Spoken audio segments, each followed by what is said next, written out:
before we begin, we have some formalities, important formalities, and one of them is the land acknowledgement. Now, rewrote this land acknowledgement last year. I rewrote this to reflect how a Native person would do a land acknowledgement. And it's on behalf of us all, because we as Native people are actually the hosts of this land. We're the host. We're not guests. We're not, another, ancestral group. We are the inherent hosts of the land. And this is something I've been trying to get across in my teachings and my other efforts. It's very hard for settlers to get their mind around the idea that they're actually being hosted by Native people. So, in a sense, we know this is our home as Native people. And however, all the people around us think it's their home. And it is their home, but with the proviso, which is in this land acknowledgement. So let's proceed with it. We are located on the traditional lands of the Neutral, the Anishinaabe, and the Haudenosaunee peoples. The earliest peoples were hunter-gatherers, of whom we know only by the artifacts they left behind. And I want to say about that one of the artifacts was a flint tool for scraping skins, caribou. They found a couple of months ago blood on it, and they're in the process now of analyzing the blood. This is amazing. A tool 6,000 years old, blood. The first people encountered by Champlain were the Chilandon people, the people who tend the deer. They were peaceful Iroquoians.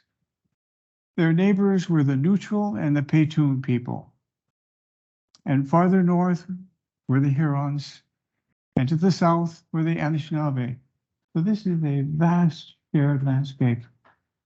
Now, the university is situated on the Haldimand Tract, the land granted to the Mohawks of the Six Nations, that includes 10 kilometers on each side of the Grand River in 1794 by George III.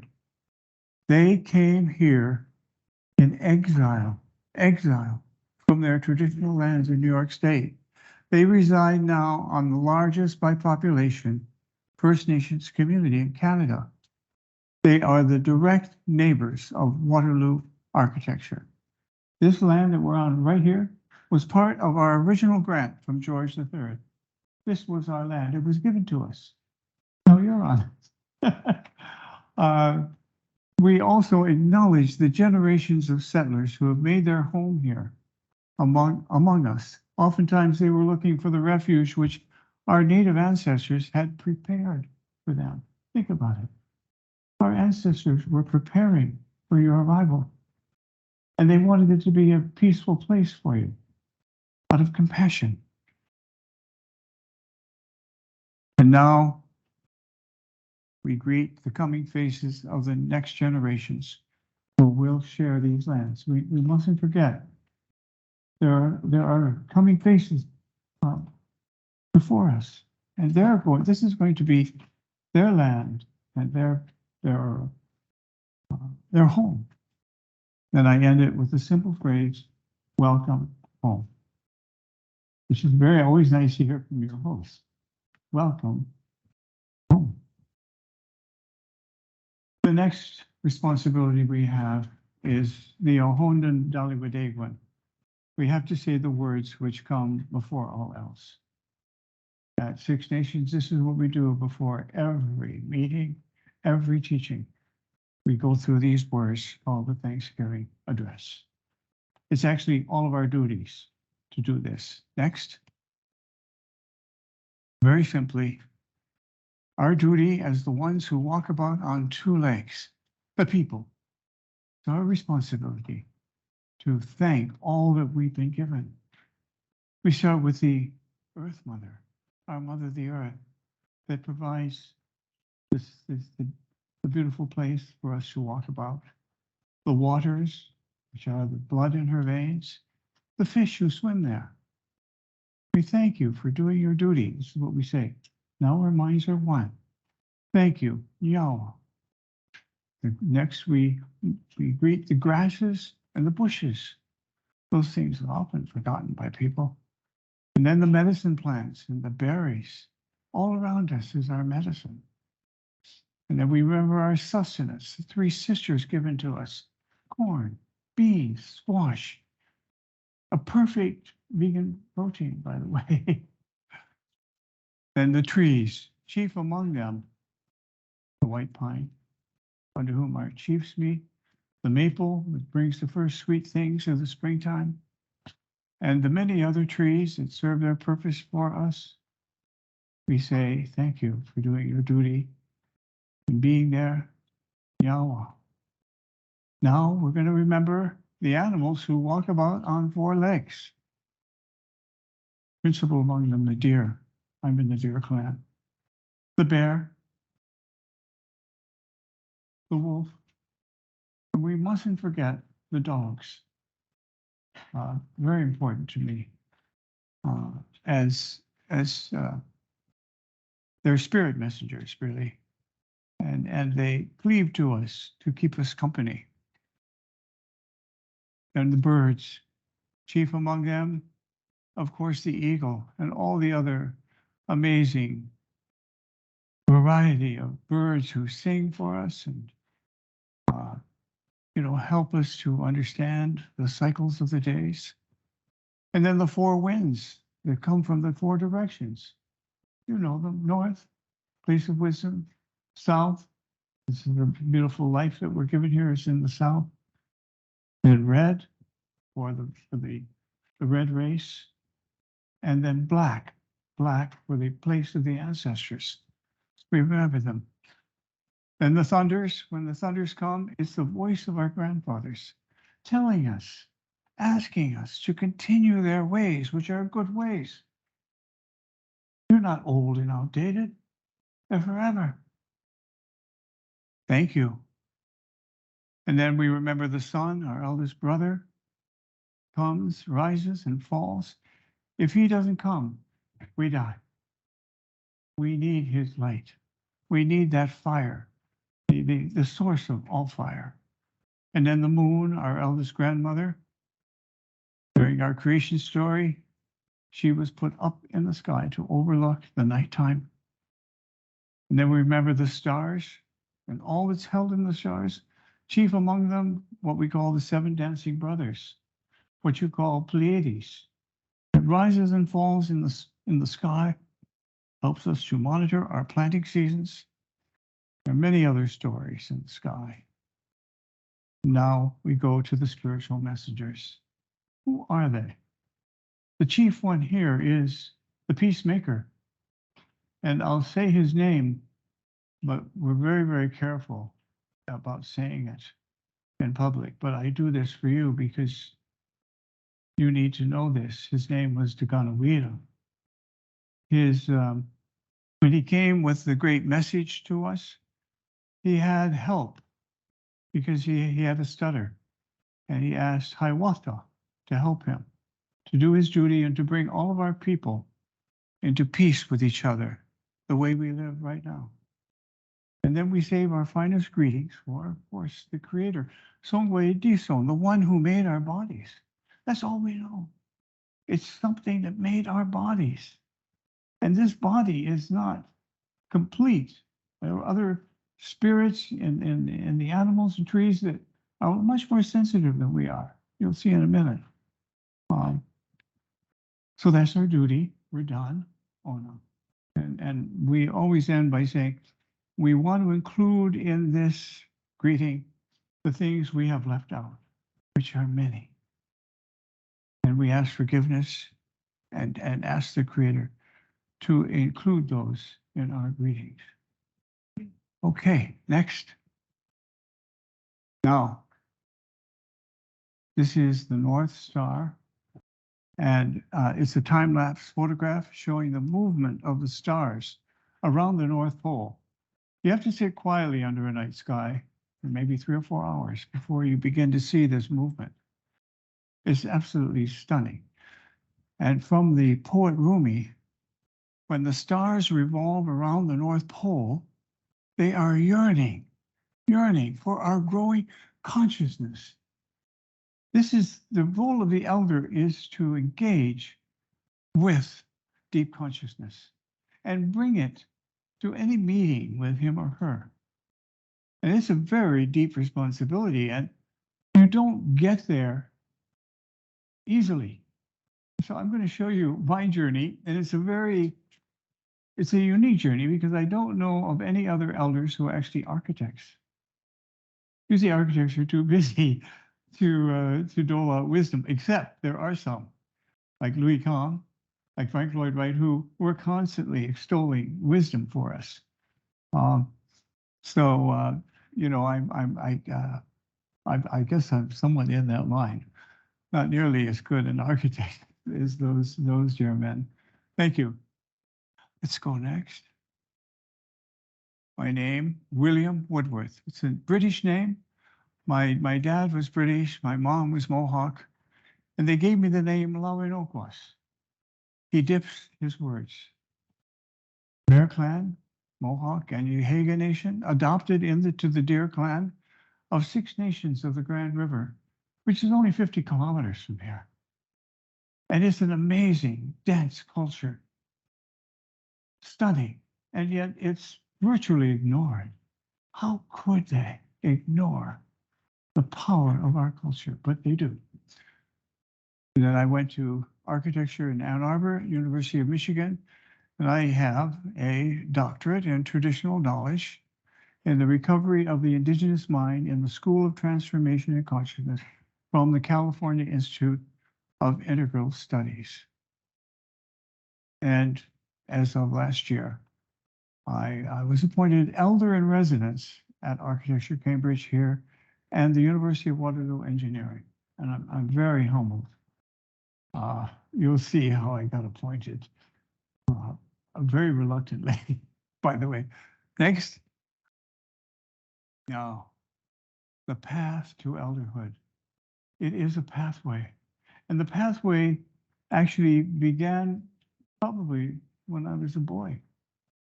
When I began to understand the world was full of wisdom. And I was kind of lonely in that understanding. All my friends are out playing and having a good time with them. I was more the sober one, the thinker, I suppose. Now, this path is very familiar to me. It's where I walked my dog, for 7 years. It's the Aramosa Karst near Hamilton. It's a beautiful landscape of stone and trees with underwater pools forming in the crust of the limestone. So as you're going along, you'll see water seeping up here and there, coming from the rocks, and it's very pure water. Limestone is a natural purifier. So to me, it's a sacred landscape. Next. Now, I show Bo, my dog, because he was my accompaniment in a very important part of my journey. Here to the left, you see a grand old ancient oak. And when we walked along the path, we would pass this oak. And Bo would go up to that tree and bark once and walk around it in a circle, then come back to me. I said, thank you for reminding me. I'm supposed to greet this tree. You hear its voice, don't you? And he said, well, I love it. I mean, he didn't say it. He expressed it. There he is on the right. Extraordinarily happy dog. Always smiling. Always ready to come to you no matter what mood you're in and forgive you. Great teaching came from Bo, and from all dogs, really. You just speak to any dog owner and they'll have amazing stories for you. Next. So I had to begin with that because that's my grounding. Now, this is the process we're going to review. on my journey to elderhood. Beginnings, we're going to look at that. Where does it begin?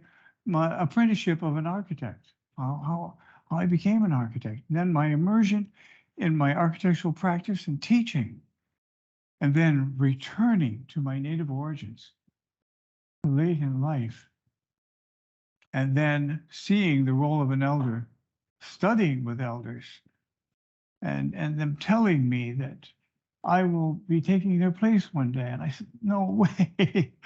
But they all smiled. You'll see in a minute.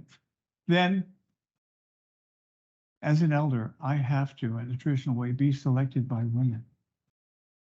And as a matter of fact, I was selected by 3 women here, which you'll see at the end of the presentation. It's remarkable. I mean, there are other remarkable people here that were part of it, Rick and probably John and you, David. Next.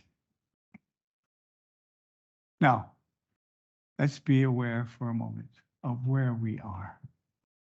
You see, this is Southern Ontario, at the end of Lake Ontario, our sacred waters. And you see 6 nations of the Grand River in the darker green. The lighter green is the original land grant given to us by George III. We had a huge land grant. And when we came up here from New York State and we were given this, there were only 1,800 of us, including my own relations who were in that first group. My band number is 1662, which means I'm number 1,662 of the original people. So that's the Haldeman grant.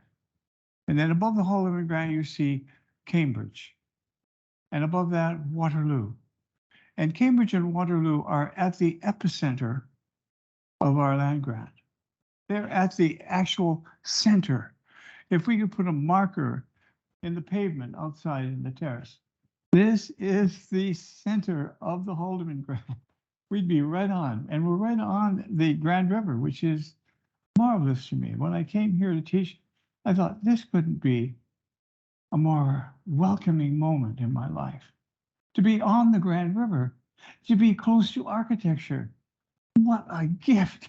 I said to myself, oh, so gratitude. You know, my life must be filled with gratitude for all that's happened to me. That's all I can say. I am so grateful. Next. Now, my grandfather had a big influence on me. Edgar Elliott. He was Mohawk, of course. He was a refugee of the Mohawk Institute. When he was a boy of 16, he ran away. He'd been in the school for about 6 years, and he knew it was a bad place to be.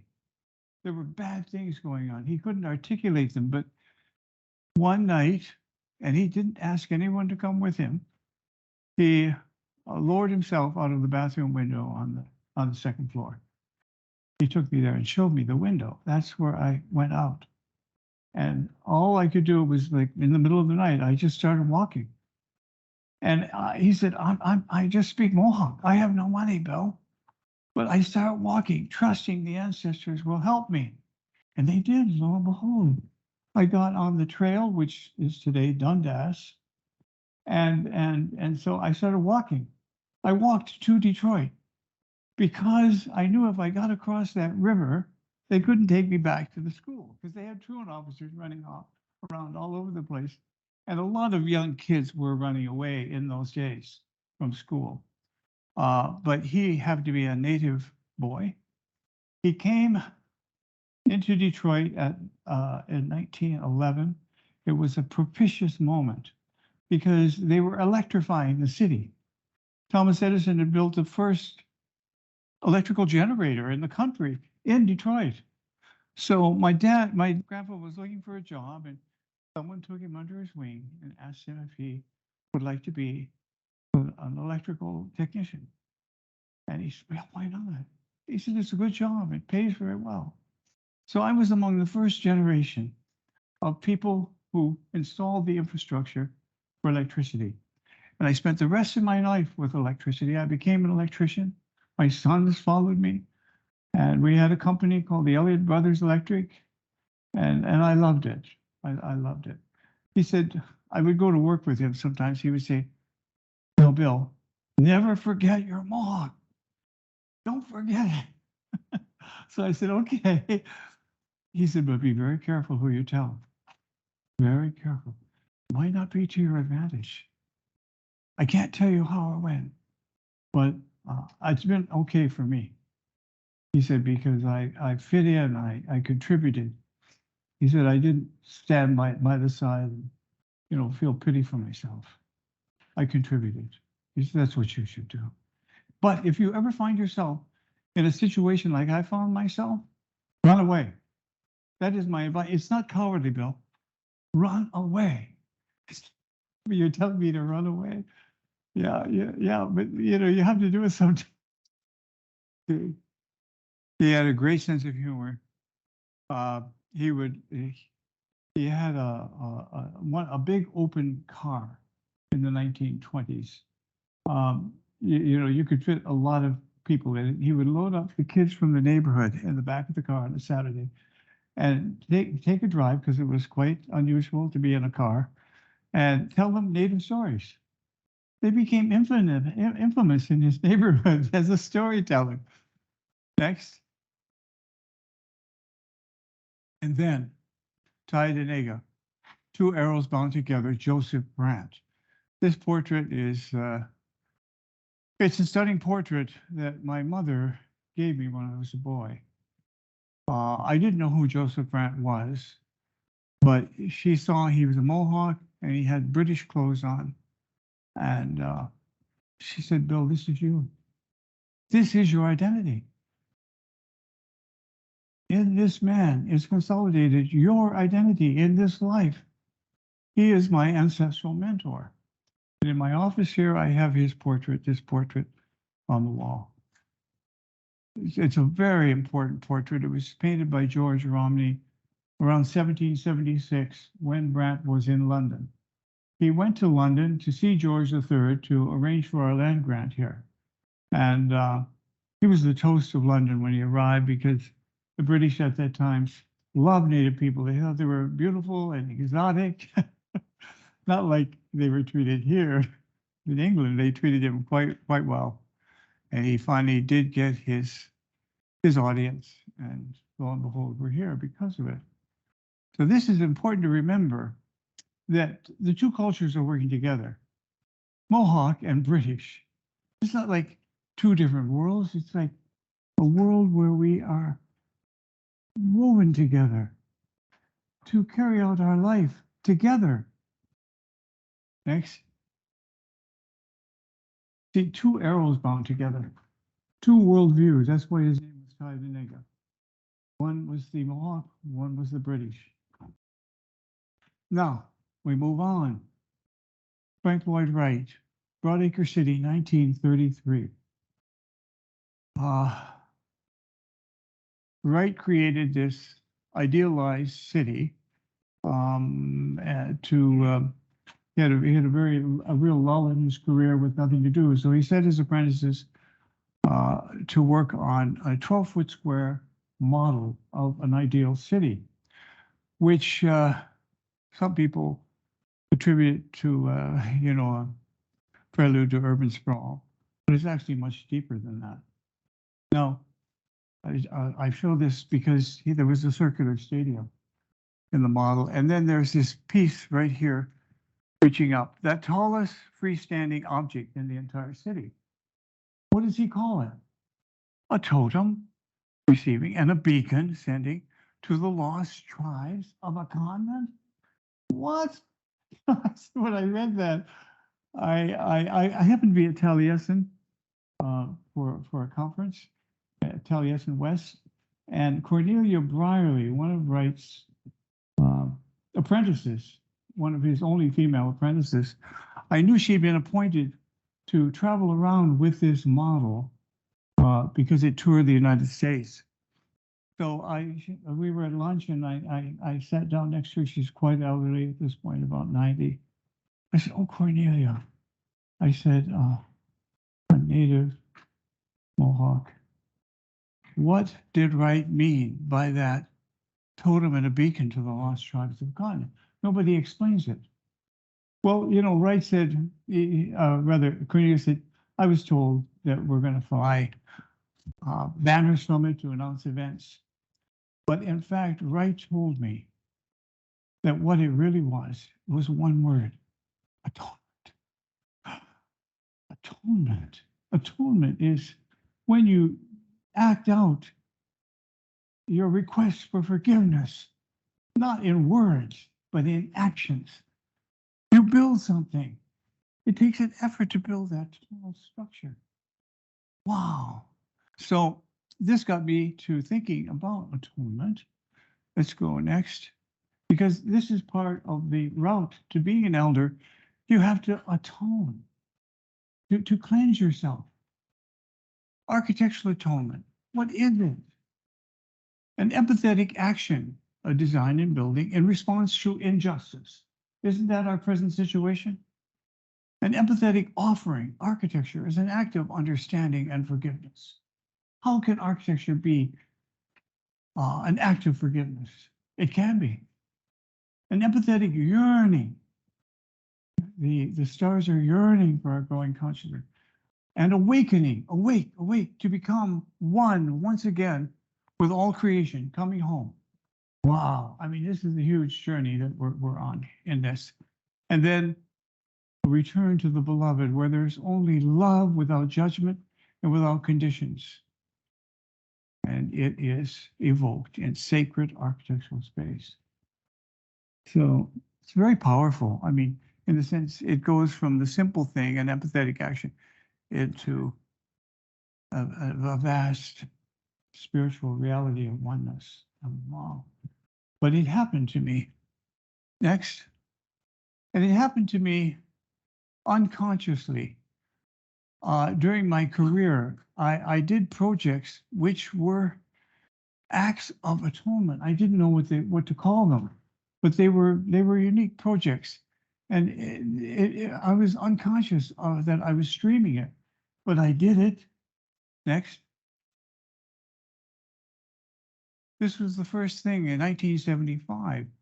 I was asked to create a geodesic dome at the Huron Indian Village in Midland for a friend who was a filmmaker, and he wanted to show his film in a building somewhat akin to Ontario Place. So I designed the structure for this geodesic dome, and I took this photograph because I thought the geodesic dome and Buckminster Fuller and my ancestors have a profound relationship with each other, because doesn't it look very natural? As a young man, I was only 20 or 21. I didn't realize what I had fallen into, but they told me that I could sleep all night in their longhouse, which I did with a group of young people from town. First time I'd been into a Iroquois longhouse, and I'm sleeping in it under a bearskin. I mean, this is the way my ancestors lived. And I was experiencing it as a young man, very unconscious of the power of it. Next. And then my teacher, Jake Thomas, asked me to design a learning center for him in a repurposed Mennonite barn at Six Nations. This is the model I did for Jake. Again, this is a direct streaming of the ancestors, because I'm doing this building where the teachings of an elder are going to take place. And I was asked to do the architecture for it. Wow, it's very simple, extremely simple. You know, it doesn't cry out, I'm native, but it is.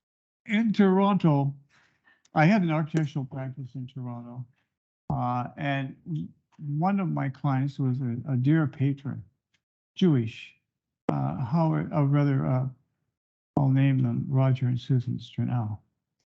I did work for them over time on their house, and then eventually Roger said, design our office interior for us. I'd been living in a loft at the time, and Roger said, I think we want to do our office in a warehouse space. It was a brand new thing to do such a thing. Uh, so he took me down to the warehouse space on Elkhorn, on Young and south of St. Clair. And he said, this is our building program. We have to have offices for our radiologists who will be doing radiological reporting remotely. We need offices for the partners and then a large area for our staff to record the reports. We want to do something very special. So I went home and I got a fever. I got very weak, and I was laying in bed, and I had a dream of what the interior should be. I knew what the building program was, but it was kind of a crazy dream. And Roger called me while I was just waking up and said, "Do you have our design for us?" I said, "Well, I haven't been feeling well. I had a fever and I had a dream of what it should be." He said, "Well, come on down to the warehouse space and tell us your dream." I said, "Are you kidding me? You're going to, say, do your dream." So after I finished describing the interior, he said, "Can we do it for our budget?" Of course, that's important. I said, "I think so, because it's kind of something economical about it. I'm taking about all the lay-in tile ceilings out, and we created a group of small pavilions for the doctors who were doing the radiological interpretation. And we had a wavy wall of water and white clouds, green and cork floor. And then it came to me that we should have a tree planted at an axis of the floor plan. And I said, "What do you think of that, Roger?" He said, "Well, it's okay, but I don't want to take a live tree down. We'll have to find a tree that has already died." So we did. The landscape contractor found one. We reconstructed it in the center of the space. And this is it. It was a workplace as an architectural landscape inspired out of nature. And it's very simple, but it's very powerful. And there, the woman who ran the office, an elderly Jewish woman, came in early one morning, and she turned to me and said, "I love the tree that you put in here. It reminds me of the Holocaust.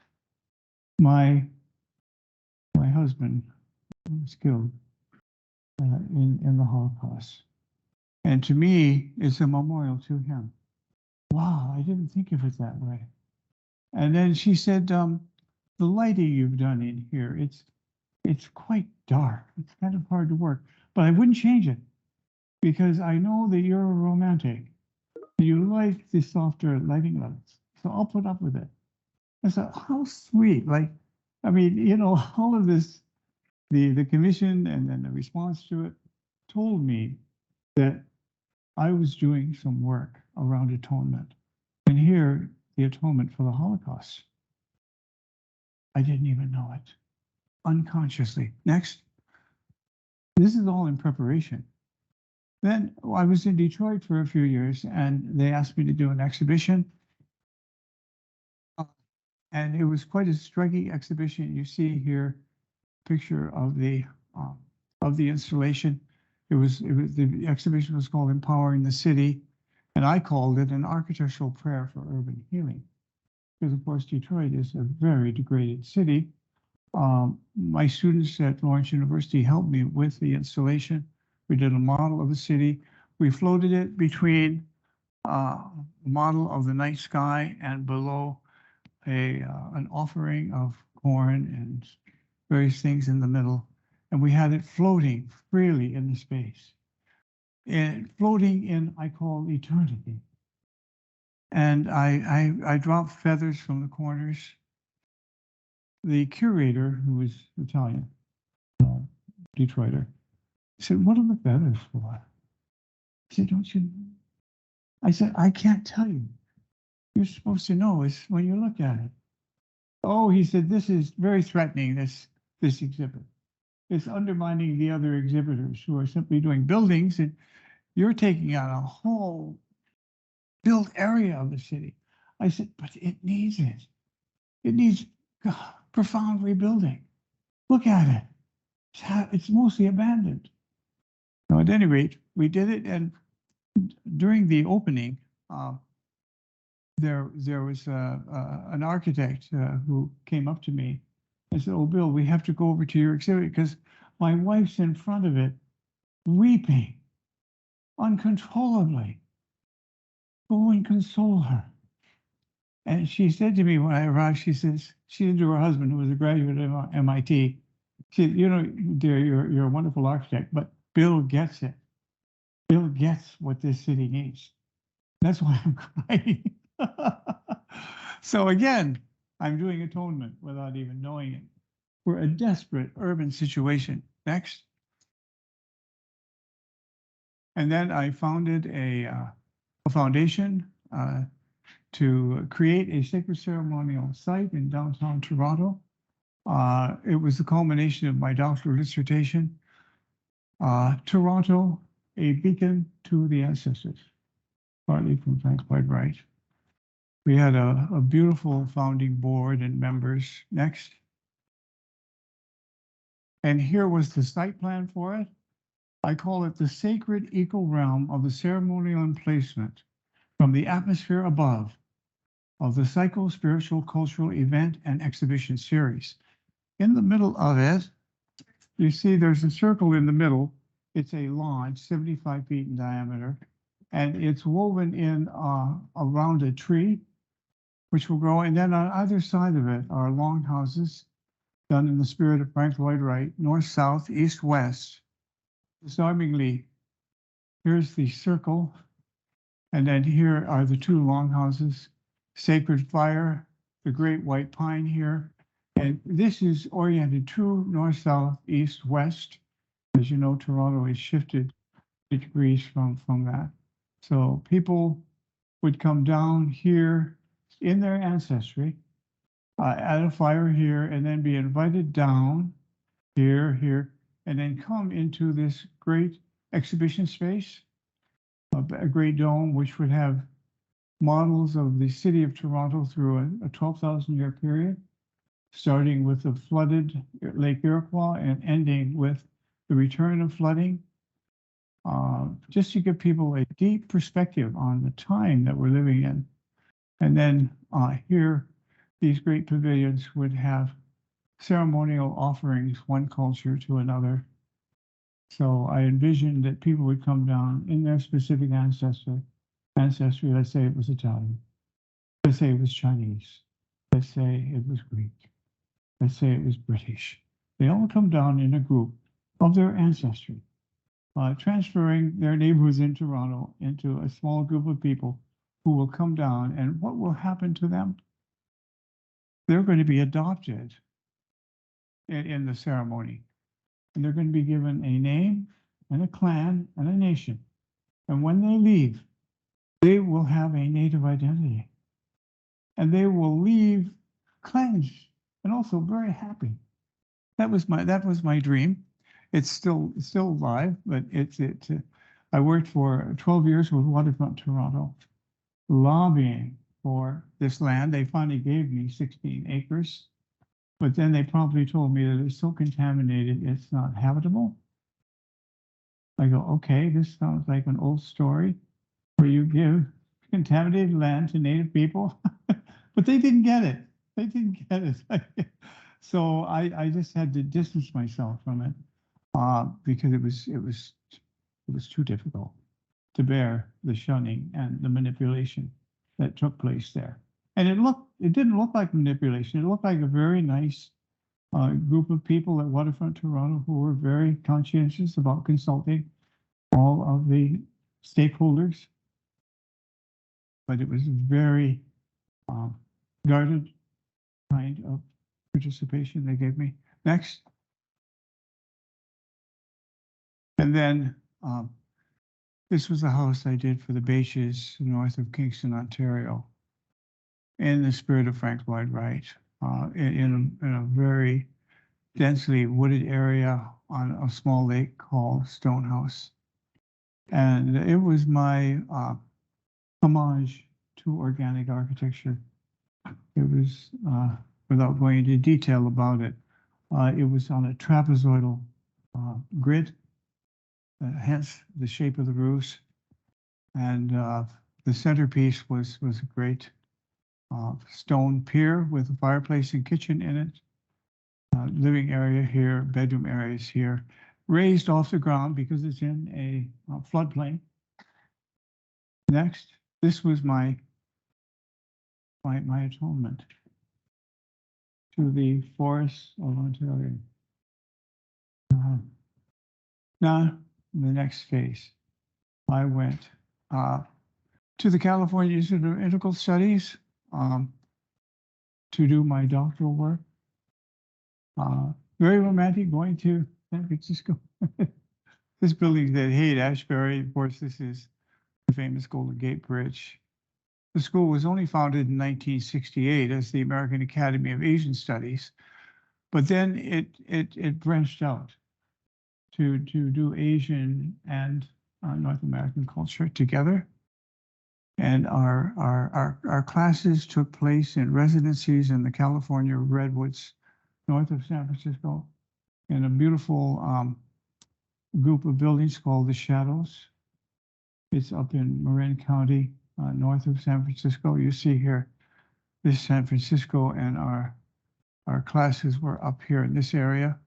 Very romantic, but also intimidating, because next they were preparing us for elderhood. And did we know it? I don't know. I don't think we did at first. This is the head of the program, Dr. Apila Colorado, elder. She's Oneida from Wisconsin. And then here are three of the other elders there. Jürgen Kramer from Germany. He calls himself an indigenous Teuton. And then there's Dr. Charles Finch from Atlanta, Georgia. He is the first Black man, and this is Black History Month, the first Black man to be graduated from Harvard University with a medical degree. Brilliant. And then here, the wonderful Hale Makua from Hawaii. And these people were on my doctoral committee, as was Apila. Very tough teacher, very tough, always testing us. You know, like she would say, have you bought your smudge bowl this morning? No. You should always have it with you. You never know when you're going to need it. Things like that, right? Okay. And then this was my dissertation. The morning stars bright, the Wanaweda de Oswate, which is Venus. Traditional ways of knowing and cultural responsibility, a prayer for recovery, and a spiritual explanation of the process for receiving duties on behalf of oneself and all the people. You know what that is? Elderhood. It's elderhood. And she insisted I call it a prayer. I was praying in this dissertation to receive my role. I didn't even know it. I mean, I kind of knew it. Next. Now we're going on. Jacob Ezra Thomas, this was my great teacher at Six Nations, the most beautiful man. Carver of the famous Haudenosaunee mask. These are very spiritual masks. Here he is with the wampum belts. He was the finest Iroquoian teacher of the 20th century, living very humbly, but he asked me to be by his side and go with him wherever he went for 3 years.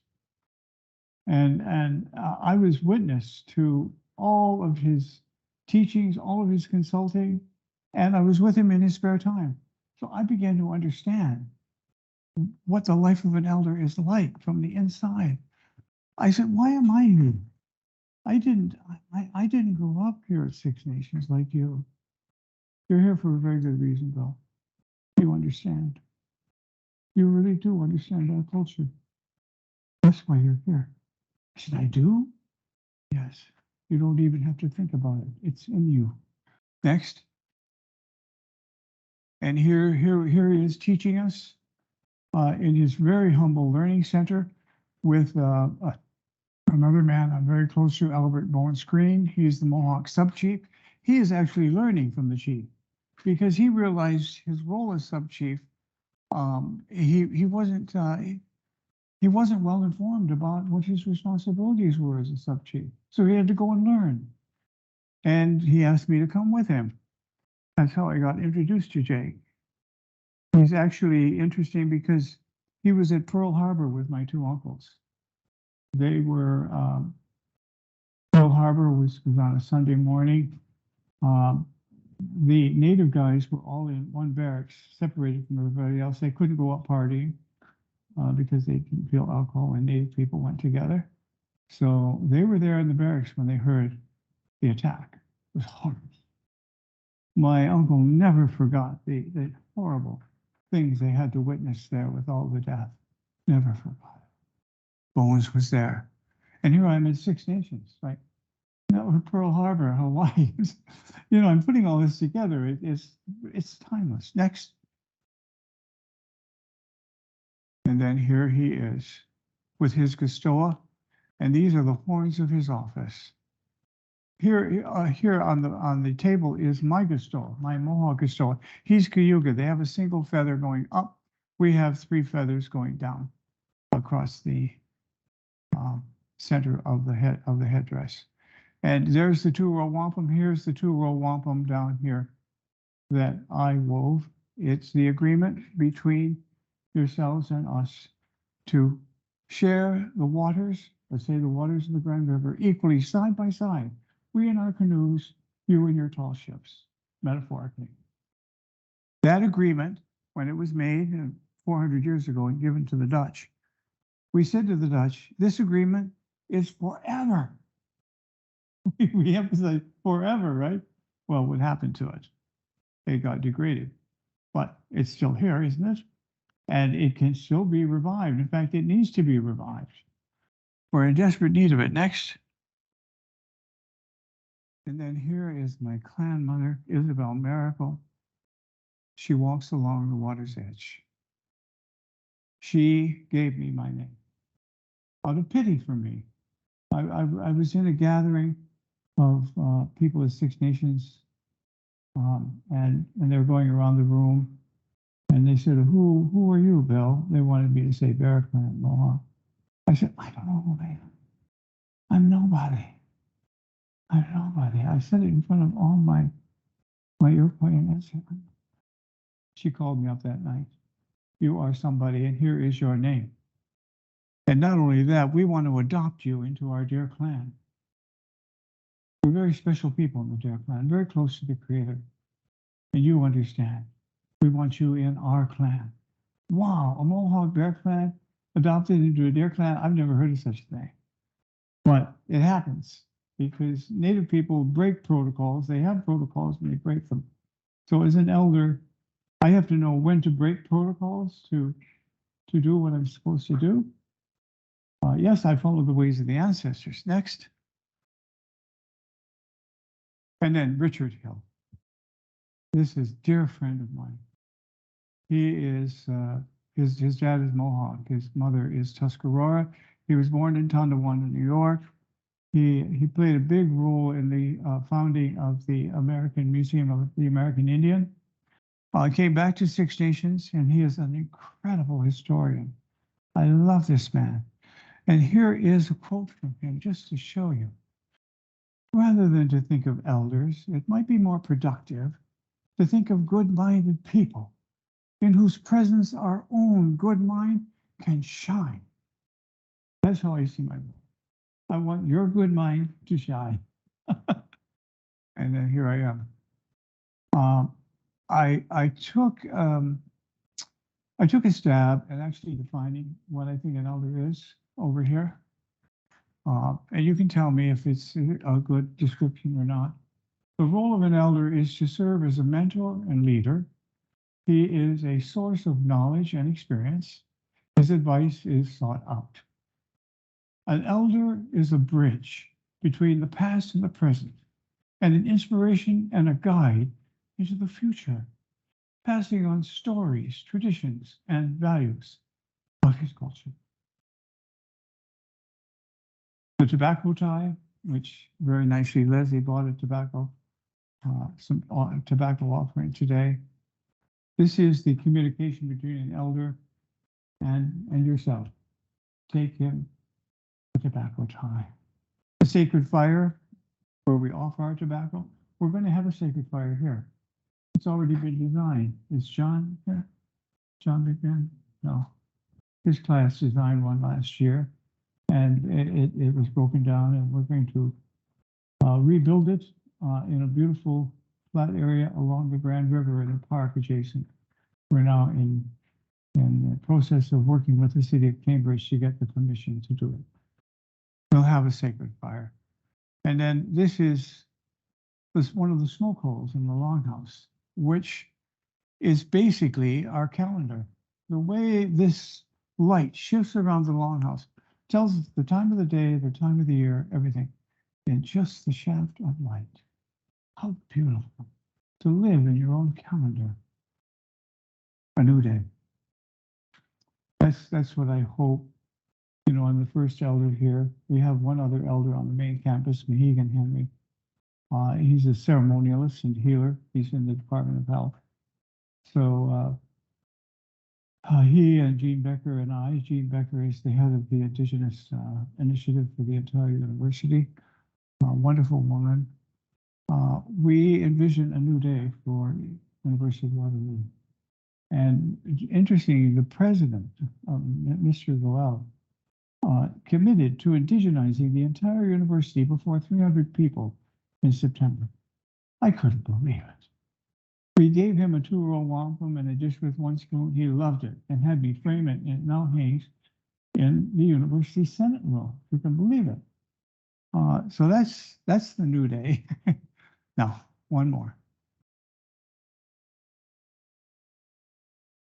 Elders are supposed to be appointed by women. And interestingly, here at University of Waterloo, for me, these 3 women got me together and told me that I would be the elder. What? It started with Anne Bordelot about 2 years ago. And she said, we need an elder, Bill. Then she invited Mary Robinson from the main campus and Mary Wells, who is the dean of engineering, to meet with me right outside in the second floor sitting area. And we talked about the role of an elder, and then Anne said, we'd like to make you the elder. I said, what? I said, I'd never conceived of it. We need it. We need you, Bill. You've been teaching us. I was teaching them in the circle and about our culture. She said, you can be our elder. And Mary Robinson said, yes. And Mary Wall said, yes. So there we are. The appointment by women. I'm so honored. The university has given me this replication of our culture on this big scale, and that it's at work. Okay, I think that's what I have to say. You know, there are men involved in this, like Rick Holdenby and like dear Robert Yon, and let's see who else I'm thinking of. There are others. We have a very interesting faculty. Oh, Andrew Levitt. Sorry, I must remember Andrew Levitt. He helped me be in touch with my native culture in the classroom. I couldn't believe it when I first met him. Very compassionate man, as you both are too. So those are the 3 men behind all of this for me.